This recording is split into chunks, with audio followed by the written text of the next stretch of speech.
Twitter has announced that Thursday they had fired about 30% of its talent acquisition staff as it struggles with growing commercial constraints and a potential Elon Musk takeover. Corporation declared in May that it would be halting hiring and working to reduce costs. And, the layoffs have followed. To the African Development Bank, the president of the African Development Bank, Akinwumi Adesina, says that the continent needs about $424 billion in order to recover from the COVID pandemic. He said this while speaking with Bloomberg Radio. Joining us to discuss further is Sayade Okole, who is the CEO of Alpha African Advisory. Good morning to you. Thank you so much for joining us. Good morning, Reuters. I want to start with the African Development Bank. What do you make of that whopping figure, $424 billion for COVID response? Well, I think my financial advisory mind lit up. Yeah. And I looked at it, okay, if Africa was a company, yeah, uses of funds, sources of funds. Aha.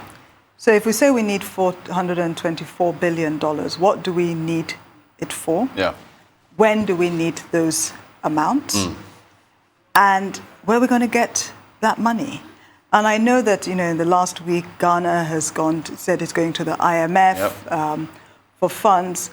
But I'm one person who, though I recognize and appreciate the need to go to organizations such as the IMF for support, their money always comes with attachments. Indeed. And sometimes, in my personal view, those attachments are not best for the long-term future of that country's economy. So where are we going to get that money from? Right. Does this still put COVID as a clear and present danger that's still here? Are we in a post-COVID recovery? Is COVID behind us? Does this essentially remind us that it's still here? What do we make? Where are we with COVID? In my view, where we are with COVID is we had a bit of respite where we could go around without masks and feel a bit normal again. Yeah. But the numbers have started going up. So I, for one, have started wearing masks again today. Okay. Because if you just go on, look at COVID cases, there is a spike going on. So we're in danger of another wave. How about that? Let's get to Flutter-Wave. We don't put up some of the responses that they had to this. I think, and we even have the list. We should have the list of because this isn't just about Flutter-Wave. There's 7 other companies that were listed, some travel companies as well. Okay, we'll put that list up when we can get it. But I wanted to get your take on the response of the firm to these allegations. Flutter-Wave basically saying that, okay, here we go. So claims of financial improprieties involving the company in Kenya are entirely false, and we have records to verify this.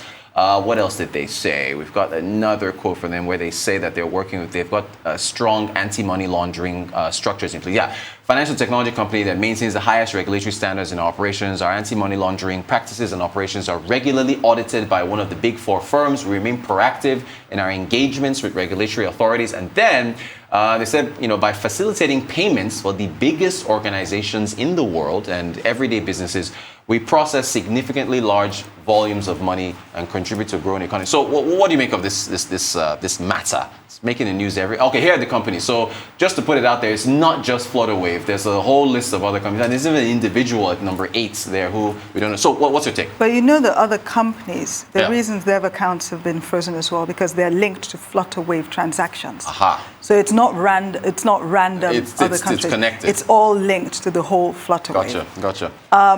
In terms of their press release, well, I don't really expect them to come out and say we're guilty. We did, right. And the fact that obviously there's a legal case ongoing, I expect that their lawyers would have combed through whatever response they've put out there to make sure it doesn't jeopardize the case that they have to fight. But in reality, it's a he said, she said. Right. I don't really know the truth. Right. But what I do know that had alarm bells ringing for me was when I saw the number of bank accounts that they had in Kenya in 3 banks. They had over 50 accounts across 3 banks. Yeah. I know I'm a former auditor. Yeah. I know it was a long time ago, but I'm thinking I used to audit large oil companies. Yeah. And they didn't have so many, and I mean globally, global oil companies. They didn't have so many bank accounts in one country. Gotcha.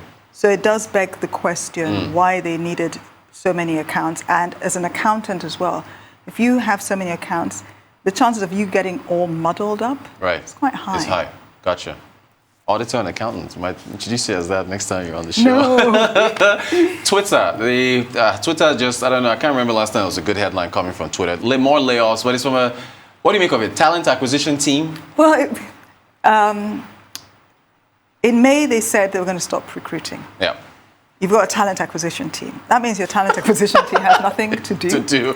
So as sad as it is, it's not surprising that they've trimmed in that place first, because they've already made it clear that they are trying to be more cost effective, especially they're bride in waiting. Yeah. They're not absolutely certain what the groom wants to do, but they're just trying to make sure they're as beautiful a bride as possible.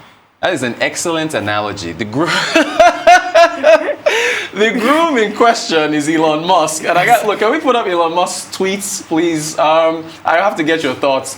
Doing my best to help the underpopulation crisis, a collapsing birth rate is the biggest danger. He's actually serious. This wasn't a joke. He wasn't being sarcastic, but he says a collapsing birth rate is the biggest danger civilization faces. Do we have his other tweets?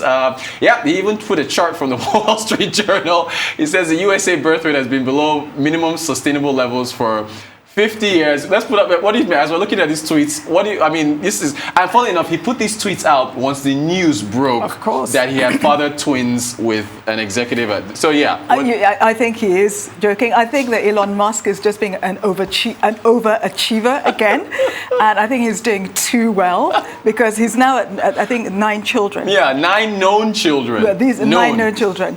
And as a mother of 4, I know how much energy it takes to actually not just give birth to the children, but care and nurture for them, to ensure that you end up with whole, balanced children. Yeah. With 9 children, and he's busy making a lot of money. Yeah, I think he needs to calm down. It's okay. What do you make of his argument about the Earth being underpopulated? I think he's joking. He also said there are no humans in Mars. Is he also trying? He does want to populate Mars. He wants to move. He wants to use his SpaceX company to move populations to Mars, because he thinks Earth's resources are. He's an eccentric guy.